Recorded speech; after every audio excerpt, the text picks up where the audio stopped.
Olá pessoas, eu sou a Maili Calmon e esse é o meu canal Teoria Afrocentrada.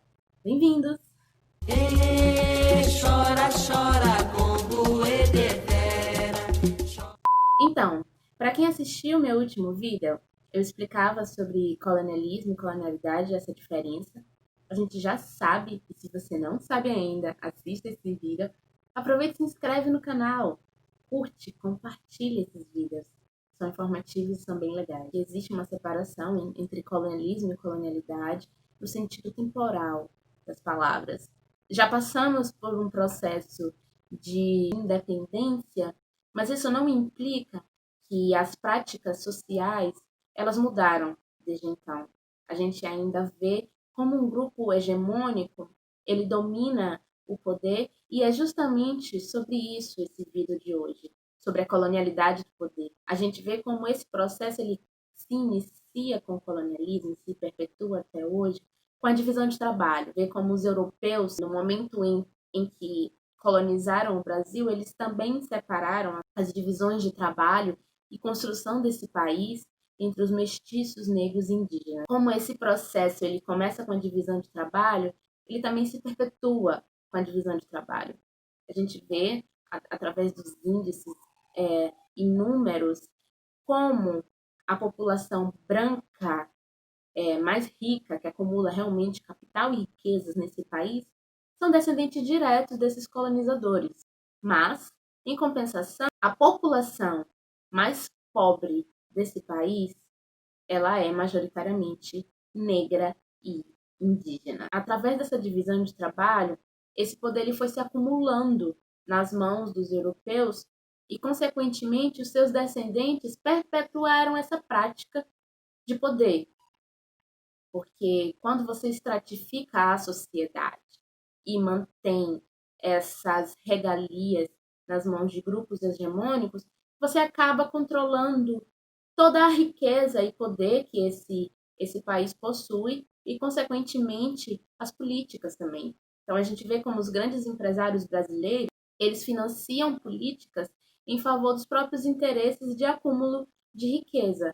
Né? Não é nada interessante, por exemplo, financiar políticas públicas para essas pessoas, porque eles sabem que políticas públicas são políticas de reparação social. Se você possibilita que os grupos explorados eles tenham acesso à educação de qualidade, à saúde de qualidade, eles mudam essa ordem social capitalista e acabam acessando produtos que eram exclusivamente dos grupos hegemonicamente brancos e ricos desse país. O grande incômodo que, por exemplo, a gente observou no na panorâmica política desse país foi quando a empregada doméstica começou a utilizar serviços e produtos iguais aos da patroa, né? Ou do filho da patroa. O incômodo de ver os filhos de negros e indígenas ocupando as universidades e saindo desse lugar de explorado foi justamente sabendo que esse status quo ele poderia ser alterado. Não basta ser rico, eles também querem exclusividade.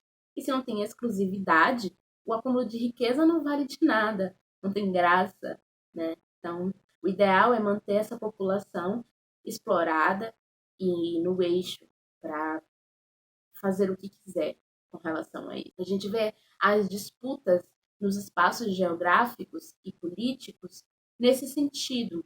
A gente observa que a burguesia ela tem um caráter exclusivista, capaz, inclusive, de endossar práticas de morte, de necropolítica.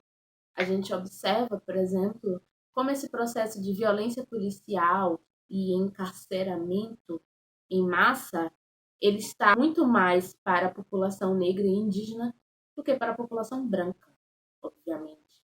A gente vê como a legislação ela sempre favorece esses grupos hegemônicos, justamente porque eles estão no poder, controlando a maquinária capitalista, justamente para manter essa ideia conservadora dos lugares subalternos.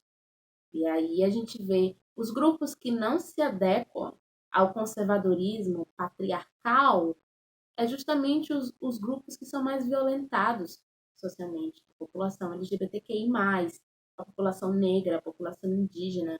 As mulheres negras na base da pirâmide social, elas estão expostas a todo e qualquer tipo de violência. Então, gente, esse vídeo é justamente para a gente entender como o colonialismo ele se atualizou e perpetua prática eurocêntrica. Os brancos acumulam capital e o poder. E geralmente essas pessoas não se sentem pertencentes ao país.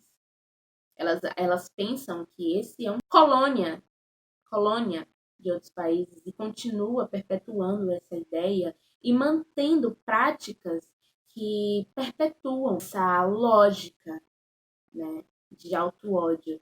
E esse auto-ódio é justamente por conta do eurocentrismo. Porque tudo que é da Europa é melhor, tudo que é branco é superior.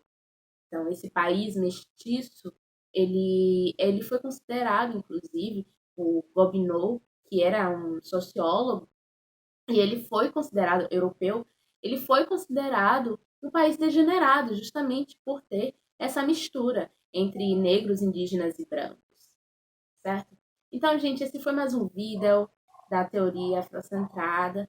Se você gostou, por favor, curte o vídeo, compartilha com os amigos e se inscreve no canal, tá? Ativa o sininho para receber novas notificações. Os próximos vídeos que eu vou gravar é sobre a colonialidade do saber e a colonialidade do ser, que são aspectos sociais também de controle e docilização dos corpos.